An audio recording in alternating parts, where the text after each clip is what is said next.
Breaking wildfire news this afternoon out of the eastern part of our state. The entire town of Greer, a picturesque, beautiful town, evacuated because of a wildfire. And other nearby towns are told to get ready for evacuations. Now, let's show you where it's at. Greer is roughly 4 hours northeast of the valley in the White Mountains. Here's what we know right now. The Forestry Department estimates that fire is around 1,200 acres. However, dispatch centers say that it could be as large as 2,500 acres. The department has confirmed multiple structures have already been destroyed and power has been temporarily turned off in the town of Greer and the surrounding area. An evacuation center is being set up at the Round Valley Dome, and that's in Eager, northeast of Greer, and the Red Cross is now en route to that location. Both lanes of State Route 260 and the southbound lanes of State Route 373 are closed because of the fire. And high winds, we have them down here in the valley, they're even stronger up there. They're making this firefight very dangerous. Those winds have grounded air operations for fighting the fire. And meteorologist Lindsay Riley, she's back from maternity leave. Unfortunately, Lindsay, this is a very busy day to come back to. Yes, it is. And the winds, they're not dying down tonight. So this is going to have a big impact through this evening and even into the day tomorrow. So we have a weather impact alert for high winds through tomorrow. The increased fire risk will continue, and you need to know to have a way to get continual updates, whether it be television, a radio, a telephone, and be prepared for evacuation because these winds are expected to continue. Here's where we're at right now. 51-mile-per-hour wind gusts from the southwest. That's going to blow the embers to the northeast in Show Low. Greer coming in at a 47-mile-per-hour wind gust. That's been persistent all day long. The red flag warning for tonight does continue through 7 p.m.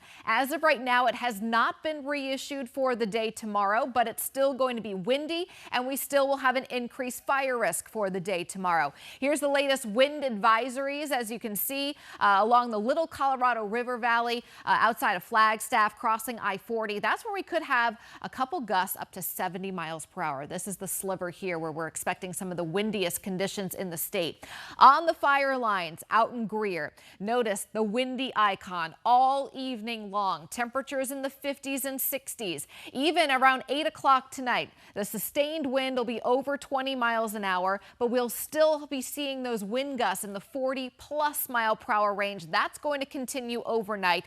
Even windy to get the day started tomorrow. This is the hour by hour forecast for Greer. Temperatures starting off in the 50s, making their way into the 60s. Windy conditions through the afternoon. We will finally get some relief from the wind by the time we get to Thursday. So here's a look at the day tomorrow, and you can see those gusty winds. This is noontime, already gusting over 40 miles per hour in Greer.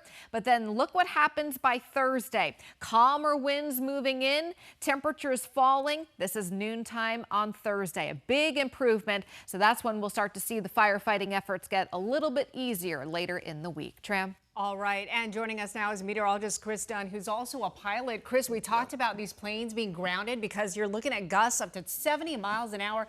How dangerous is it for these pilots? It can be quite dangerous because we have updrafts and downdrafts and a lot of low-level maneuvering around the mountains in Greer. So it's really a safety factor that they are grounding a lot of these planes. Let me show you what we're talking about. First, we start out in the state of Arizona and we'll zoom in on that area around Greer in the fire area. So we're talking about the White Mountains, some of the tallest mountains, among the tallest mountains in the state of Arizona. The wind forecast, as Lindsay showed us, this is a tight-up view of that area. 50-mile-per-hour gusts in Eager, gusting to 43 in Greer. Now, this is through 10:30 in the morning, so it goes all night long and into the morning hours, not really backing off until the afternoon. The wind can't blow through mountains, so it has to go over the top and around mountains, creating really turbulent airflow. So imagine this is a firefighting aircraft. Low-level maneuvering, trying to navigate through all of this turbulence. It's just really a safety issue. And on top of the safety issue, also imagine trying to drop fire retardant when the winds are really strong. You're going to miss the target almost every time. So it's because of that, but primarily because of the safety issue for the pilots and for the aircraft and for the public that they're trying to help out. They're grounding aircraft until Usually it's about 40 miles per hour is the threshold when they'll be able to launch the aircraft. Right, and low-level flying in crowded airspace and safety first. So hopefully they can get up in the air sometime tomorrow, Chris. Thank you.